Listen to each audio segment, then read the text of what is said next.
মণ্ডলী, আপনারা দেখতে পাচ্ছেন হাইকোর্টের সামনে গত বৃহস্পতিবার অ্যাডভোকেট মানজুর আল মাতিন তার বজ্র কণ্ঠে প্রতিবাদী গান গেয়ে সকল পেশার মানুষকে আহ্বান জানাচ্ছেন। কারে বাজিল নভতলে স্বাধীন ডঙ্কারে, বিজয় সঙ্গীত বন্দি গেয়ে চলে, বন্দিশালা মাঝে ঝঞ্ঝা পোষে ছেড়ে, উতল কলরোলে রক্ত নিশি ভরে। জয় হে বন্ধন মৃত্যু ভয় হর, মুক্তিকামী জয় স্বাধীনচিত জয়। জয় হে বন্ধন মৃত্যু ভয় হর, মুক্তিকামী জয় স্বাধীনচিত জয়। জয় হে, জয় হে, জয় হে।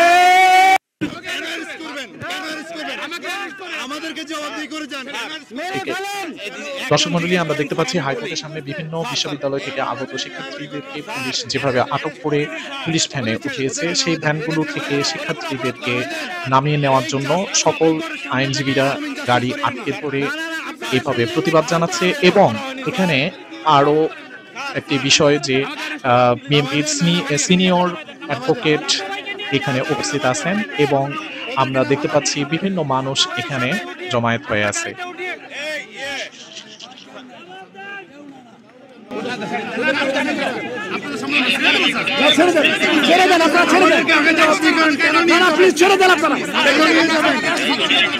তাদের অপরাধ কি?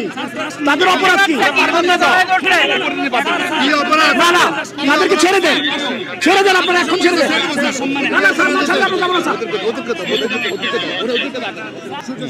আটককৃত এদের দুজনের নাম হচ্ছে নাহিদ এবং আরিফ, এবং তারা ঢাকা ইউনিভার্সিটি সূর্য সেন হলের ছাত্র, এবং এদেরকে না ছাড়া পর্যন্ত গাড়ি যাইতে দেওয়া হবে না, হবে না, হবে না। করতে দিব না, দিব না, দিব না, দিব না। তাদের থেকে পরিচয় জানা গেছে, তার নাম, একজনের নাম নাহিদ, একজনের নাম আরিফ, এবং তারা বর্তমানে সূর্য সেন হলে ঢাকা বিশ্ববিদ্যালয়ের সূর্য সেন হলে থাকে। তাদের এই ছাত্রদের এখন এইখান থেকে নিয়ে যাওয়া যাবে না যতক্ষণ পর্যন্ত এদেরকে ছাড়ানো হবে। এই যে গাড়িতে যে পুলিশ ভাই বসে আছেন, নাইমা যান গাড়ি থেকে নেমে যান, নাইমা যান, গণহত্যাকারীদের সহায়তা করবেন না, নাইমা যান। যদি মানুষ হয়ে থাকেন, গাড়িতে যে পুলিশ ভাই আছেন, আপনারাই এই দুজনকে নামায় নিয়ে আসেন। অনেক হয়েছে। নিজেদের যদি মানুষ প্রমাণ করতে চান, সাধারণ মানুষের বিরুদ্ধে যাবেন না, এক্ষুনি গাড়ি থেকে নামেন এবং যে দুজনকে আটক করছেন ছেড়ে দেন। আইনের পোশাক পরে আছেন সেই আইন মান্য করেন। যদি বাসায় গিয়ে নিজের বউরে মুখ দেখাইতে চান, নিজের সন্তানের কাছে মুখ দেখাইতে চান, গাড়ির থেকে নেমে যান, এক্ষুনি নেমে যান, ফেল করে তাকায়েন না।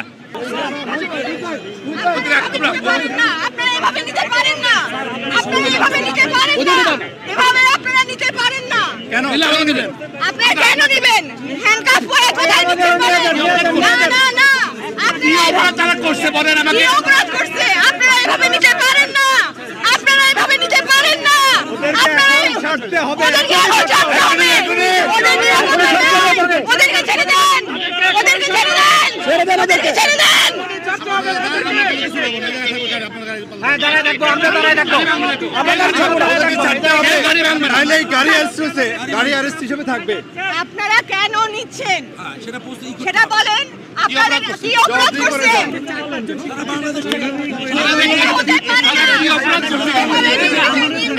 আপনারা কাউকে ধরে নিতে পারেন না, এভাবে আপনারা কাউকে নির্বিচারে নিতে পারেন না।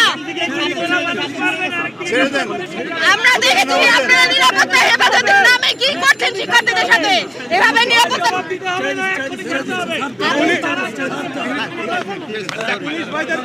এরা আপনাদের সন্তান।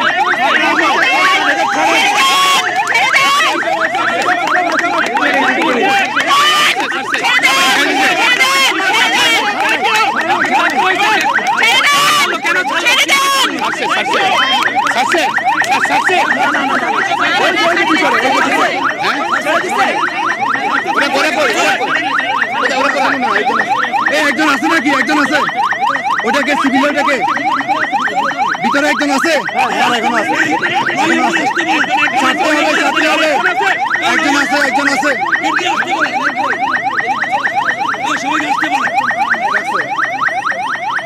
ওরা কি অপরাধ করছে আমি জানতে চাই, বলেন। আমরা জাতিসংঘের মহাসচিবের বিবৃতি পাঠ করে শোনানোর সময় ডোজারিক বলেন, he reiterates his call for all acts of violence to be investigated promptly, transparently, and impartially, and for those responsible to be held to account. We continue to raise our concerns about the situation in the country with relevant authorities, both in the capital Dhaka and here in New York, and we count on Bangladesh to respect and uphold human rights, including as a troop contributing country to the United Nations peacekeeping missions. We've taken note of the statements by the Bangladeshi authorities that UN-marked vehicles are no longer being deployed within Bangladesh, and we remind and reiterate that UN troop and police contributing countries are to use UN insignia and equipment marked with the UN insignia only when they are performing mandated tasks as UN peacekeepers in the context of their deployment within a UN peacekeeping operation. মহাসচিবের বিবৃতি পাঠ করে শোনানোর সময় Dujarric বলেন, সব ধরনের সহিংসতা, দ্রুততা, স্বচ্ছতা এবং নিরপেক্ষতা বজায় রেখে তদন্ত করে দোষীদের শাস্তির আহ্বান জানিয়েছেন জাতিসংঘের মহাসচিব। ডোজারিক আরো বলেন, বাংলাদেশের চলমান পরিস্থিতি নিয়ে ঢাকা এবং নিউ ইয়র্ক উভয় জায়গায় সংশ্লিষ্ট কর্তৃপক্ষের কাছে আমাদের উদ্বেগের বিষয়টি অব্যাহতভাবে বলে যাচ্ছি। জাতিসংঘের শান্তিরক্ষা মিশনে অন্যতম শান্তিরক্ষী প্রেরণে শীর্ষ দেশ হিসেবে আমরা বাংলাদেশকে মনে করিয়ে দিতে চাই তারা যেন মানবাধিকারকে সম্মান জানায়। তিনি আরো বলেন, বাংলাদেশ কর্তৃপক্ষ আমাদেরকে জানিয়েছেন যে জাতিসংঘের লক্ষ্য সংবলিত গাড়ি বিক্ষোভ দমনকালে তারা আর ব্যবহার করবেন না। আমরা একটি বিষয় আবারও মনে করিয়ে দিতে চাই এবং পুনরাবৃত্তি করতে চাই যে যেসব দেশ শান্তিরক্ষা মিশনে সদস্য পাঠাবে তারা যেন শান্তিরক্ষা মিশনের নির্ধারিত দায়িত্ব পালনে জাতিসংঘের লক্ষ্য সংবলিত গাড়ি ব্যবহার করে। গতকাল 1 আগস্ট আবু সাইদের বেগম রোকেয়া বিশ্ববিদ্যালয়ের শিক্ষক শিক্ষিকা ছাত্রদের সাথে একত্রতা পোষণ করে বিক্ষোভ পালনকালে বলেন, যে শিক্ষার্থী চেয়েছিল অধিকার, যে শিক্ষার্থী চেয়েছিল বাঁচার, যে শিক্ষার্থী চেয়েছিল স্বপ্ন, সেই শিক্ষার্থীকে আমরা খুন করে তার বাবা মার কাছে প্রেরণ করেছি। এই ব্যর্থতা নিয়ে এই শিক্ষকতাকে আমি লজ্জিত, আমি ঘৃণিত, আমি শোকাহত। এই অবস্থান জানিয়ে দিতে চাই, গোটা বাংলাদেশ নয় গোটা বিশ্বে এখনো শিক্ষকরা মরে না যায়, এখনো শিক্ষকদের বিবেক আছে, এখনো শিক্ষকরা সততার সাথে বাঁচতে চায়। এই শিক্ষকতা করতে গিয়ে এই আমার এই কথা যদি কারো বিপক্ষে যায় সেটা যাক, গণগ্রেফতার আর চলবে না। আজকের পর থেকে কোনো শিক্ষার্থীকে হয়রানিমূলক মামলায় আর গ্রেফতার করবেন না। বিশ্ববিদ্যালয়গুলোকে পুলিশের রাষ্ট্র বানাবেন না, বানাবেন না, বানাবেন না। সেদিন কি অপরাধ ছিল আবু সাইদের? আবু সাইদ চেয়েছিল তার শিক্ষাঙ্গনে প্রবেশ করতে, আর পুলিশ কি করেছে? সেই গেটে দাঁড়িয়ে আবু সাইদকে নির্মমভাবে গুলি চালিয়েছে। পুলিশের থাকার কথা ছিল রাজপথে, আবু সাইদের থাকার কথা ছিল এই সবুজ চত্বরে। হলো কি? পুলিশ অবস্থান নিল সেই গেটে আর আবু সাইদ অবস্থান নিল সেই রাস্তায়। তাহলে আমি যদি আমার শিক্ষার্থীকে এই শিক্ষাঙ্গনে প্রবেশ করতে না দিয়ে যদি এই পুলিশকে আমার শিক্ষাঙ্গনে প্রবেশ করাই, তাহলে এই বাংলাদেশের জন্য আমার বাবা যুদ্ধ করে নাই, করে নাই, করে নাই। এমন বাংলাদেশ আমরা কখনোই চাই নাই, যে বাংলাদেশে প্রতিটি শিক্ষক, প্রতিটি অভিভাবক, প্রতিটি কৃষক, প্রতিটি কামার, কুমার, মজুর সেই পুলিশের গুলিতে নির্বিচারে হত্যা হবে। সেই হত্যার কোনো বিচার হবে না। কেন এই বাংলাদেশ? কার কারণে এই বাংলাদেশ?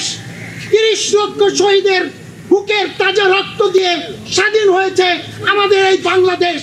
এই বাংলাদেশ সৃষ্টি না হলে আমি শেখ মাজিদুল হক কোনোদিন শিক্ষক হতে পারতাম না। তাহলে সেই বাংলাদেশের জন্য যুদ্ধ করেছিল আমার বাবা, আমার দাদা। আজকে কাদেরকে কার মুখোমুখি করিয়ে দিচ্ছি? আমার ভাইকে কেন নির্বিচারে গুলি করা হচ্ছে? সারা বাংলাদেশের শিক্ষকদেরকে কেন রাস্তায় ঠেলে দেওয়া হলো? আমার শিক্ষকদেরকে কেন আজকে ক্লাস ছেড়ে এই রাস্তায় অবস্থান নিতে হয়? আমি তো চেয়েছিলাম আজকে শিক্ষার্থী নিরাপদ থাকবে, আমি এমন সময় আর ক্লাসে থাকবো। তা না করে কেন আজকে আমার এই অবস্থান? আমার অবস্থান এক কারণে, সেটা হচ্ছে আমরা যে কারণে স্বাধীনতা যুদ্ধে জীবন দিয়েছিলাম সেই কারণ যেন আজকে অর্থবহ হয়, আর যেন কোনো মায়ের বুক খালি না হয়, আর যেন কোনো আবু সাইদকে শহীদ হতে না হয়, আর যেন কাউকে গ্রেফতার করা না হয়। আমি শুধু বলতে চাই যে আমাদের যে ছাত্রটি মারা গেছে আবু সাইদ, তাকে এখন রাজাকার বানানোরও চেষ্টা চলছে আবার, আমি দেখেছি। তো আমার এই বিশ্ববিদ্যালয়ে তো প্রায় 15 বছরের চাকরি। তো আমি কিন্তু কোনোদিন এই বিশ্ববিদ্যালয় মানে এই রাজাকার অথবা অন্য কোনো দলের আমি কোনো মিটিং দেখি নাই, কোনো মিছিল দেখি না, আমি দেখিনি আসলে। তো আমার শুধু প্রশ্ন যে এই 16 তারিখে এই বিশ্ববিদ্যালয়ের সব শিক্ষার্থীরা রাজাকার হয়ে গেল আসলে। তো মানে আমার মনে হয় যে এটি মানে রাষ্ট্রকে নতুন করে ভাবতে হবে, তাই না? আমরা যদি উপরে উপরে শুধু চিন্তা করি যে আসলে এই কোটা আন্দোলন হয়েছে, তা নয়, এটি কিন্তু একটি দীর্ঘদিনের পুঞ্জীভূত আসলে ক্ষোভ। তা আমার মনে হয় যে সময় আসছে আসলে আমাদের চিন্তা করতে হবে এবং রাষ্ট্রকে এবং রাষ্ট্র যারা পরিচালনা করছে বাংলাদেশের চলমান কোটা সংস্করণকে কেন্দ্র করে বিশ্ববিখ্যাত scholar doctor Zakir Naik The second verified page এবং news ইউটিউব that we চ্যানেলে find in the একটি last ভিডিও few days বার্তা প্রেরণ is করেছেন। regarding তিনি বলেন, the protest done by the students in Bangladesh, especially Dhaka. And we know that in the last few days, there are tens of thousands of students who have taken to the streets of Dhaka as well as other parts of Bangladesh against the unjust job quota, 30% of job quota, job reservations for the people who have been veterans in the 1971 war. And the students say that this quota is actually unjust and it is denying the rights to the merit people. And there are various reports. According to BBC, one report says that 26 people have been killed, the other says 32 people have been killed. According to Guardian, there are more number of people killed. According to BBC, there are 67 people being killed, and we can safely say that dozens of Bangladeshis have been killed in this protest. And we pray to Allah subhanahu wa ta'ala that may He give Jannat al-Firdaus to those people who have been fighting for the truth. And we pray to Allah subhanahu wa ta'ala that may He give the officials the hikmah and may they solve this problem amicably and see to it that peace prevails and this killing is stopped and violence is stopped.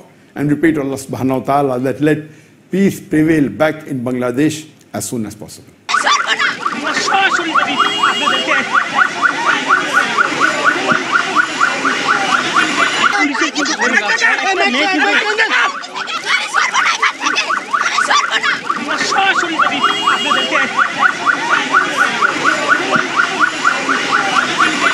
সামনে আসছে ফাগুন, আমরা হব দ্বিগুণ। সামনে আসছে ফাগুন, আমরা হব দ্বিগুণ। জি, বড় ভাই ওনারা আমার সামনে থেকে আমার কাছ থেকে কিনে নিয়ে আসলো। উনি হচ্ছে আমাদের বিশ্ববিদ্যালয় স্ট্যানফোর্ড ইউনিভার্সিটির ল ডিপার্টমেন্টের স্টুডেন্ট। ওনার নাম হচ্ছে নূর।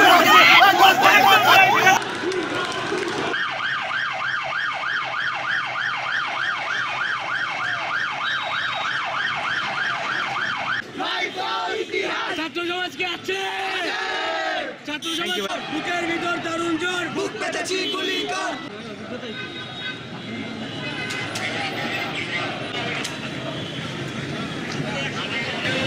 বাংলাদেশের চলমান কোটা সংস্করণকে কেন্দ্র করে খুলনায় শিক্ষার্থীরা মার্চ ফর জাস্টিস পালনকালে পুলিশেরা শিক্ষার্থীদের উপর বেপরোয়াভাবে লাঠিচার্জ শুরু করে।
সেটাও আপনারা, আমি জানি না আপনারা কোন সাইডে নেবেন, বলবেন রাজনৈতিক করতেছি বা বলবেন আমরা জামাত।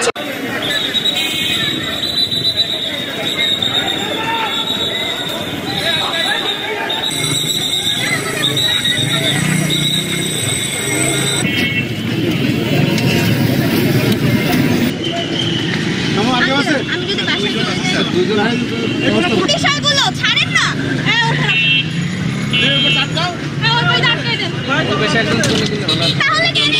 শিক্ষার্থীদের উপর অমানবিক নির্যাতন সম্পর্কে জাহাঙ্গীরনগর বিশ্ববিদ্যালয়ের শিক্ষকরা গত বলেন, কয়েকদিনে আইনজীবী, র্যাপার এবং বিভিন্ন শ্রেণী পেশার মানুষের উপরে সরকার যেভাবে তার দমন নীতি প্রয়োগ করছে তাকে দেখে আমরা কোনোভাবেই এই দেশটিকে আর স্বাধীন দেশ বলতে পারছি না। আমাদের কণ্ঠরোধ করা হচ্ছে, আমাদের জীবন নিয়ে নেওয়া হচ্ছে, আমাদেরকে গ্রেফতার করা হচ্ছে, কোনো আইনি বিষয়ের তোয়াক্কা না করে ছাত্রদেরকে রিমান্ডে নেওয়া হচ্ছে, অত্যাচার করা হচ্ছে, তাদের কাছ থেকে জোর করে নানা ধরনের স্বীকারোক্তি আদায় করা হচ্ছে, পেশাজীবীদেরকে হয়রানি করা হচ্ছে, আক্রমণ করা হচ্ছে। আমরা সকল হত্যা, সকল গুম, সকল দমনমূলক ব্যবস্থার নিন্দা জানাচ্ছি। ছাত্রদের সঙ্গে আমরা সকল শিক্ষক এখানে সংহতি জানাতে এসেছি এবং এই বৃষ্টি উপেক্ষা করে আমরা তাদের সঙ্গে আছি। আমাদের এই প্রতিবাদ চলবে, জারি থাকবে যতক্ষণ পর্যন্ত না আমাদের সঙ্গে হওয়া অন্যায়, ছাত্রদের সঙ্গে হওয়া অন্যায়ের সুবিচার আমরা না পাচ্ছি, ততদিন আমাদের এই প্রতিবাদ জারি থাকবে।